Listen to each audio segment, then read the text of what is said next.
자, 발. 발. 이카보고 30장 발. 까라. 한 달이 흘렀다. 지하 감옥 깊숙한 곳에서는 도부테일 씨가 미친 듯이 일하고 있었다. 괴물의 발을 완성해야만 데이지를 다시 볼 수 있을 테니까.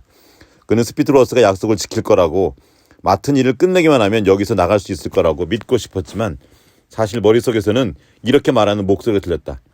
이 일을 끝내도 저들은 절대 너를 내보내주지 않을 거야. 절대. 도부테일 씨는 두려움을 잊기 위해 하염없이 국가를 부르기 시작했다. 코르누코피아 왕을 찬양하라. 코르누코피아 소리 높여 노래를. 왜 웃어? 이상했어요. 야, 뭐가 이상해? 잘 만들지 않았냐 아까보다? 엄청 이상한데요? 예. 아까 전엔 조금 이상했어요. 그치. 그냥 다 이상해요. 진짜 아빠가 코르누코피아 왕을 찬양하여라. 코르누코피아 소리 높여 빨리 노래를. 괜찮아. 하나도 안 괜찮아요. 빨리. 코르누코피아 왕을 찬양하여라. 코르누코피아 왕 소리 높여 노래를. 괜찮아. 안 괜찮으면 또 할 거야. 안 괜찮으면 이거 유튜브에 낼 거예요? 괜찮으면 또 할 거야. 자, 안 괜찮아요. 진짜? 네. 너 노래 좋아하는구나. 괜찮구나. 아니에요. 자꾸 듣고 싶구나. 해보세요. 알았어. 그럼. 알았어. 뿡구 아줌마가 이거 유리병 해서 깨려다가 퍽. 자, 하지마 이제.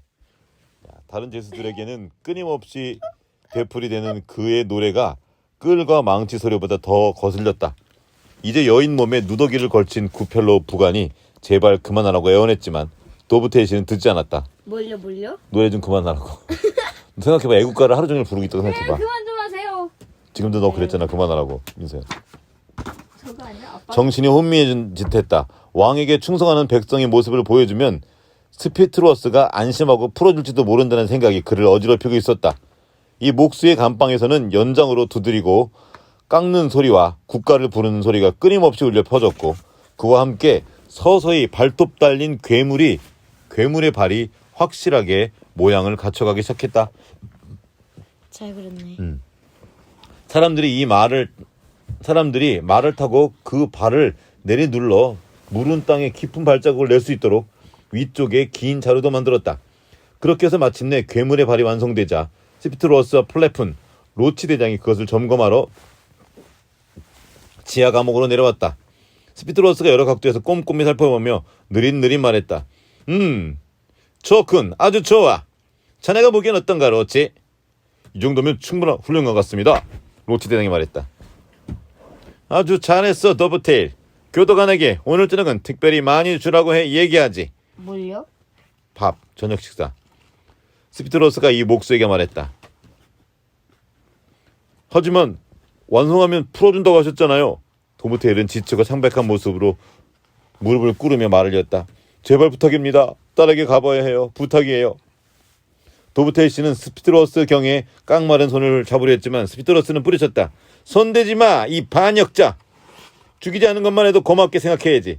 하지만 아직도 죽일 수는 있어. 이 발이 제대로 찍히지 않는다면 말이야. 그러니까 내 계획이 성공하기를 기도하는 게 좋을 거야.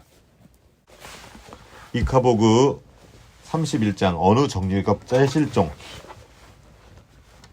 그날 밤 로치 대장이 이끄는 기마대가 검은 옷을 입고 어둠에 몸을 숨긴 채 수비를 나섰다. 그들이 호위하는 진마차에는 비늘과 길고 날카로운 발톱이 새겨진 거대한 목각발이 커다란 포대 천에 감추어진 채 실려 있었다. 마침내 그들은 바론스다운 외곽에 이르렀다. 이카보그 수비대원들 가운데 스피트로스가 선발한 이 기마대의 병사들은 조용히 말에서 내려와 말굽 소리와 발자국을 감추기 위해 말발굽들을 포대로 감쌌다. 그런 다음 진마차에서 커다란 발을 내리고 다시 말에 올라타 그 발을 함께 들고 정유업자 터비 텐더로인이 아내와 함께 살고 있는 집으로 향했다. 다행히 그 집은 이웃들과 외따로 떨어져 있었다. 병사들 몇 명은 말을 묶어놓은 뒤 살금살금 터비의 집 뒷문으로 다가가 몰래 들어갔고 그 사이에 다른 병사들은 뒷문 주위의 진흙밭에 커다란 발을 내리눌러 자국을 냈다.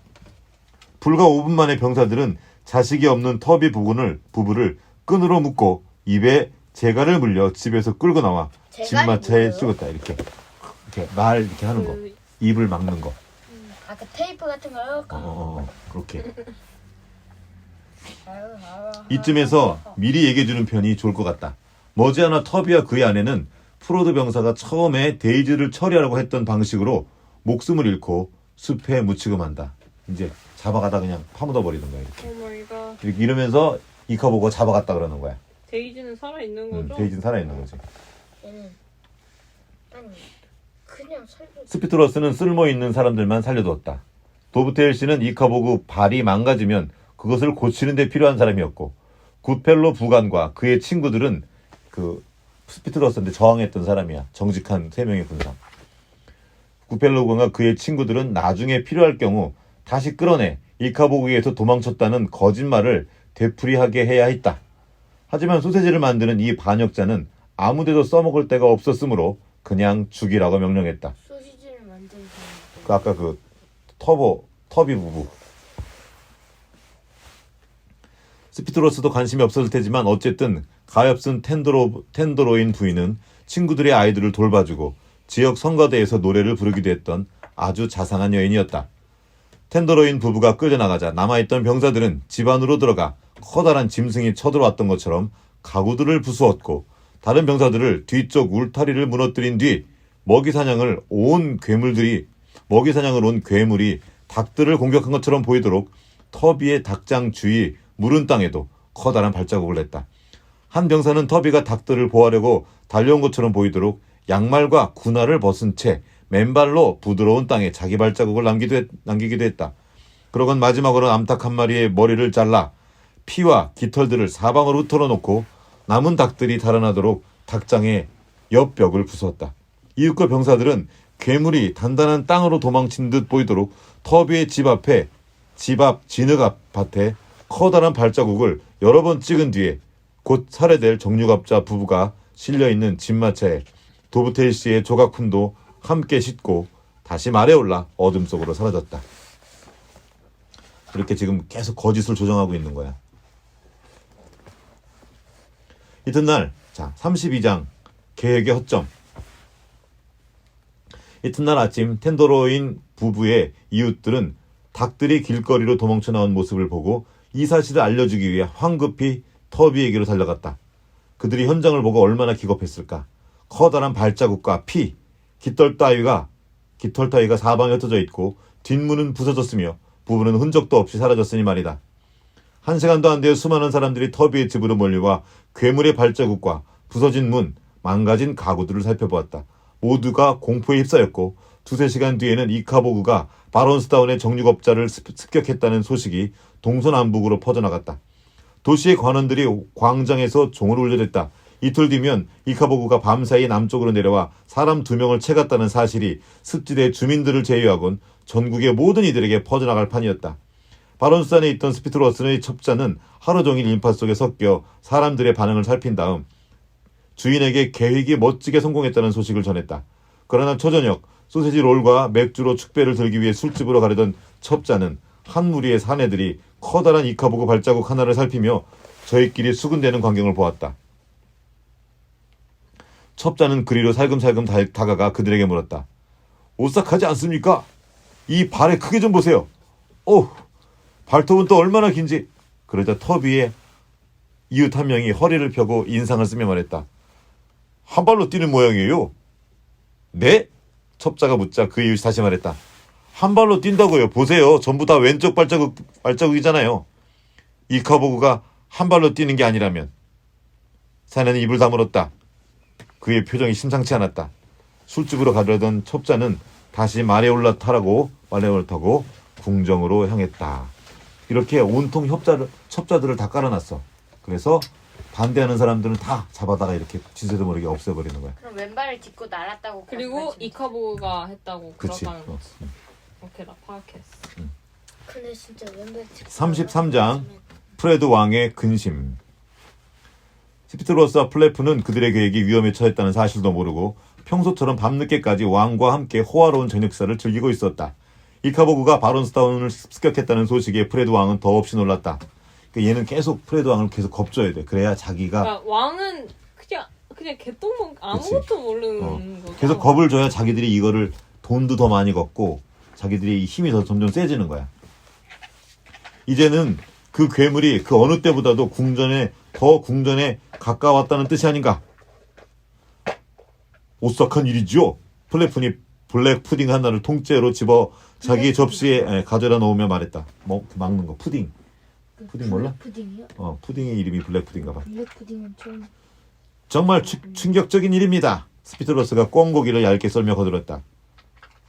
참으로 이해할 수 없는 건 그놈이 어떻게 봉쇄를 뚫고 나왔냐는 거야. 지금 수비대가 지키는 줄 알고 있거든. 프레드 왕이 불안한 목소리로 말했다. 그도 그럴 것이 이카보그 수비대가 늪의 가장자리에 진을 치고 24시간 그 괴물이 빠져나오지 못하게 막고 있다고 하지 않았는가. 스피트로스는 프레드가 이렇게 나올 줄 알고 미리 변명을 준비해 놓았다. 말씀드리기 송구하지만 병사 2명이 보초를 서다가 잠이 들었답니다. 폐하, 그들로 느닷없이 습격을 당해 이카보그에게 통째로 잡아먹혔습니다. 와우. 아이고 맙소사. 프레드는 기겁을 했지만 스피트로스는 계속 설명을 이어갔다. 그러다 보니 봉쇄망이 뚫렸고 그 괴물은 그 길로 빠져나가 남쪽으로 향했지요. 고기 냄새를 맡고 바론스타운으로 들어간 것 같습니다. 넌 바론스타운에서 닭 몇 마리와 정육업자 부부를 먹어치웠답니다. 끔찍해. 프레드는 몸서리를 치며 접시를 밀어놓았다. 그러곤 다시 늪으로 돌아갔겠지? 스피트로스가 다시 입을었다. 추적자들 말로는 그렇다고 합니다만 이제 바론스타운의 소세지를 가득 머금은 정육업자까지 맛보았으니 다시 수비대의 봉쇄망을 뚫고 나오려고 할 겁니다. 대비를 해야지요. 아무래도 그것을 지키는 병사들의 수를 2배로 늘려야 할 것 같습니다. 폐하. 안타깝지만 그러려면 이카보그 세금을 2배로 늘려야 하지요. 다행히 프레드는 스피트로스를 보고 있느라 플레푼이 희죽희죽 웃고 있는 모습을 보지 못했다. 그래, 그렇긴 하겠지. 이러고서 이카보그라는 거 없는 거 아니야? 왕은 이렇게 대꾸하고는 자리에서 일어나 안절부절 못하며 실내를 이리저리 돌아다니기 시작했다. 실내가 뭐예요? 실내, 그 건물 안에. 사람들은 옛날에는 다 이카보가 없다고 생각했는데 지금은 이제 온 나라가 이제 이카보가 있다고 믿게 만든 거지. 이미 그렇게 만들었어. 파란 단추들이 달린 그의 하늘빛 실크 의상이 등불을 받아 아름답게 빛났다. 잠시 걸음을 멈추고 거울에 비친 자신의 모습을 감상하는 프레드의 얼굴에 먹구름이 드리웠다. 스피트로스, 백성들은 여전히 날 좋아하고 있지? 진짜 멍청한 거니까. 기가 자기 그 사람들의 그 이미지만 계속 생각하는 거야. 왕이 묻자 스피트로스는 숨을 들이키며 말했다. 어찌 그런 걸 물어보십니까, 폐하? 폐하께서는 코르누코피아 역사를 통틀어 백성들에게 가장 사랑받는 왕이십니다. 근데 그게 말이야. 어제 말을 타고 사냥에 돌아오는데 백성들이 나를 보고 평소처럼 기뻐하지 않는 것 같더라고. 환호성도 거의 없었고 깃발도 하나뿐이었거든. 프레드가 말했다. 어디 사는 누가 그랬는지 말씀해 보십시오. 입에 블랙 푸딩을 가득 넣은 플레푼이 우물거리며 연필을 찾으러 주머니를 뒤적거렸다. 어디 사는 누군지는 몰라, 플레푼. 프레드 왕이 이제 커튼에 달린 술을 만지작거리며 말했다. 그냥 지나가는 사람이었거든. 그래서 속상했어. 그러고 궁정으로 돌아왔더니 탄원의 날이 취소되었다고 하더군. 그러자 스피트로스가 입을 열었다. 그랬지요. 안 그래도 제가 폐하께 설명을 드리려고. 필요 없어. 에슬란다 양에게 이미 다 들었으니까. 프레드가 말했다. 네? 에슬란다 알아? 이 에슬란다 여자 누구냐면 이 스피트로스가 좋아했어. 옛날에 좋아했는데 차였어. 그리고 에슬란다는 굿펠로 부관을 좋아해. 그리고 굿펠로 부관은 치즈장의 출신. 잘생기고 치즈장인데 치즈장의 출신이라서 신분이 되게 약해가지고 결혼을 못했어. 그리고 굿펠로 부관은 몰라. 이 여자가 자기를 좋아하는지. 왕 좋아하는 거 아니었어요? 신분 따위 상관없다 막 그랬던 거 들은 거 같아. 그래. 왕이 에슬란드 좋아하는 거 아니야? 아니 이 플레프 이 스피트로스가 좋아해. 왕은 그냥 바로 왕비로 삼으면 되는데. 스피트로스가 되물으며 플레푼을 노려보았다. 그렇지 않아도 에슬란다 아가씨가 왕에게 무슨 말을 할지 몰라서 플래픈에게 그녀가 왕 근처에 가지 못하게 하라고 단단히 일러둔 터였다. 플래픈은 얼굴을 찌푸리며 어깨를 으쓱했다. 또 그럴 것이 플래픈의 입장에서는 하루 종일 한순간도 빼놓지 않고 왕의 곁을 지킬 수는 없는 노릇이었다. 하다못해 가끔 화장실에도 가야 하니까. 사람들이 이카보그 세금이 너무 높다며 불평한다고 에슬란데 양이 그러더군. 북쪽의 그 늪을 아무도 지키지 않는다는 소문도 돈다던데. 터무니없는 소리입니다. 스피트로스가 말했다. 그러나 실제로 북쪽을 지키는 부대는 없었고 이카보그 세금에 대해 불만이 끊이지 않는 것도 사실이었다. 그 때문에 탄원의 날을 취소한 것이었다. 프레드가 인기를 잃어가고 있다는 사실을 알게 될까 봐서 말이다. 멍청한 왕은 자기 인기가 떨어진다는 것을 알면 세금을 낮춰야 한다고 생각할 테고 어쩌면 사람들을 보내 북쪽을 지킨다는 가상의 수비대를 조사하라고 지시할지도 모를 일이었다. 수비대는 두 연대로 나뉘어 교대로 근무를 합니다. 스피트로스는 지금이라도 그 늪에 병사 몇 명을 배치해 꼬치꼬치 따지려 드는 참견쟁이들의 입을 막아야겠다고 생각하며 말을 이었다. 멍청한 늪지대 사람들이 연대 하나가 근무를 마치고 떠나는 광경을 보고 아무도 지키지 않는다고 생각한 모양입니다. 그럼 이카보고 세금을 3배로 늘리면 어떨까요, 폐하? 스피트로스가 물었다. 불평분자들은 마땅히 그 대가를 치러야 하는 법이니까. 어쨌든 그 괴물이 간밤에 봉쇄망을 뚫고 나왔지 않습니까? 세금을 올리면 늪지대 지키는 병사들이 부족하지 않을 테고 그러면 모두에게 좋은 일일 테지요. 스피트랑은 편치 않은 목소리를 대꾸했다. 그래, 아무래도 아까 그 스피트러스가 한 말이었구나. 그래, 아무래도 그래야 할 것 같군. 그 괴물이 하룻밤새에 4명인과 닭 몇 마리를 죽일 수 있다면.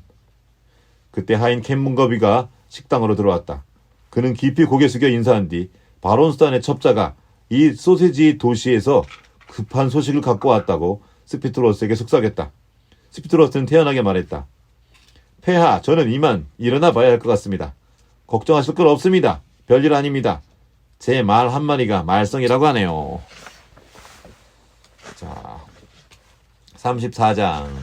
오늘 짧으니까 하나 더 읽게. 추가로 제작되는 3개의 발. 별일이 아니기만 해봐라. 5분 뒤에 스피트로스는 첩자들이 기다리고 있는 블루 팔로로 들어가 딱딱거렸다. 수석고모가님, 사람들이 이 괴물이 글쎄 한 발로 뛰어다닌다고 합니다. 첩자가 숨을 헐떡거리며 말했다. 뭐라고 한다고? 한 발로 뛴다고 합니다. 첩자는 숨이 찬 목소리로 말을 이었다. 발자국들이 전부 다 왼쪽 발자국이라는 걸 알아챘습니다요. 스피트로스는 말문이 막혔다. 일반 백성들까지 그런 거를 알아챌 만큼 영리한 줄은 미처 몰랐다. 사실 그는 평생 자기 말을 포함해 살아있는 생명체를 한 번도 돌본 적이 없는 탓에 한 짐승이 한 가지 발자국만 남기지는 않는다는 생각을 미처 하지 못했다. 아, 참. 내가 그런 것까지 다 생각해야 하나. 스피트로스는 호통을 치며 쿵쾅쿵쾅 블루팔라를 나가 군의병실로 향했다. 로치 대장이 친구들과 포도주를 마시며 카드 놀이를 하고 있었다. 로치가 그를 보고 벌떡 일어나자 스피트로스는 밖으로 나오라고 손짓했다. 그러곤 낮은 목소리로 대답했다. 당장 이카보고 수비대를 집합시켜, 로치. 그리고 북쪽으로 올라가되 최대한 요란하게 올라가. 슈빌에서부터 여로보암에 이르기까지 모든 백성들이 수비대가 지나가는 걸 볼 수 있게 말이야.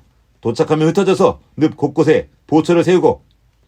하지만 로치 대장은 궁정에서 편하고 풍족하게 사는 데 익숙해져 있었다. 기껏해야 가끔 제복을 차려입고 말에 올라타 슈빌을 돌아다닐 뿐이었다. 스피트로스가 움직였다. 하지만은 무슨, 빨리 움직여! 북쪽 늪지대를 아무도 지키지 않는다는 소문이 돌고 있어. 어서 가. 가면서 동네방네 사람들을 깨우는 거 잊지 말고 나한테 2사람만 남겨줘. 딱 2명이면 돼. 따로 시킬 일이 있거든. 결국 로치는 툴툴거리며 수비대를 모으기 위해 달려갔고 스피트로스는 혼자 지하 감옥으로 내려갔다. 여전히 국가를 부르고 있던 도브테일의 목소리가 그를 맞이했다. 조용히 해! 스피트로스가 큰 소리를 외치며 칼을 뽑아들고 교도관에게 도브테일의 감방문을 열라고 손짓했다. 도브테일은 지난번에 만났을 때와는 사뭇 달라버렸다. 이 감옥에서 풀려나 데일에게 갈 수 없다는 사실을 알고부터 눈빛이 험악하게 변했다. 물론 몇 주째 면도도 하지 못했고 머리카락도 길게 자랐다. 조용히 하라니까! 스피트로스가 다시 소리쳤다. 이 목수는 스스로 멈출 수 없는 듯 여전히 국가를 흥얼거리고 있었다. 발을 3개 더 만들어. 내 말 들이나? 왼발 하나 더. 그리고 오른발 2개. 알아들었나 목수 양반? 도브텔 씨는 노래를 멈추고 쉰 목소리를 물었다. 그럼 제 딸한테 돌아갈 수 있는 겁니까? 스피트로스는 방금 빙긋웃었다. 그가 보기에 이 사내는 서서히 미쳐가고 있는 것이 분명했다. 그렇지 않고서야 이카보고 발 3개를 더 만들면 여기서 나가게 될 거라고 생각할 리가 없었다. 스피트로스가 말했다. 그야 물론이지. 내일 아침 일찍 나무를 보내줄 테니 열심히 해봐. 목수 양반. 다 완성하면 딸을 만나게 해줄 테니까. 스피트로스가 제자 감옥에서 나오자 부탁한 대로 병사 2명이 그를 기다리고 있었다. 스피트로스는 2 사람을 데리고 자기 방으로 올라가 하인 켄거비가 염탐하지 않는지 확인한 뒤 문을 잠그고 지시를 내리기 시작했다. 일을 제대로 하면 그만 50립씩을 주겠다. 그의 말에 병사들은 기뻐했다. 아침, 점심, 저녁으로 에슬란다 아가씨를 따라다녀. 알아들었나? 다만 절대 눈치 못 채게 해야 돼. 혼자 남을 때까지 기다렸다가 아무도 모르게 납치해. 만약 에슬란다가 도망치거나 너희들의 정체가 드러나면 나는 이 일에서 내 일에 대해 전혀 모른 척할 거야. 그리고 나서 너희는 사형에 처해진다. 납치한 다음에는 어떻게 할까요? 한 병사가 물었다. 그는 이제 기뻐하기보다 겁에 질린 듯 보였다. 스피트로스는 고개를 돌려 창밖을 내다보며 에슬란다를 어떻게 하면 좋을까 궁리했다. 귀족 여인은 정육업자와는 다르지. 이카보구가 궁전까지 와서 그 여자를 잡아먹었다고 할 수는 없고 그래 그럴 순 없지. 스피트로스의 교활한 얼굴에 천천히 미소가 번졌다. 그 여자를 내 시골 영지로 데려가는 게 좋겠어. 도착해서 나한테 소식을 전하면 내가 가겠네. 자, 오늘은 여기까지. 원래부터 좋아했던 거 알지? 스피트로스가 여자를 좋아했고 옛날에 차여가지고 열받고 있어. 그런데 이 에슬란다가 그 굿펠로를 좋아한다고 하니까 더 열받은 거야. 저런 천한 것을 좋아한다고 생각해서. 자, 오늘은 여기까지. 다음 시간에 또 만나겠습니다.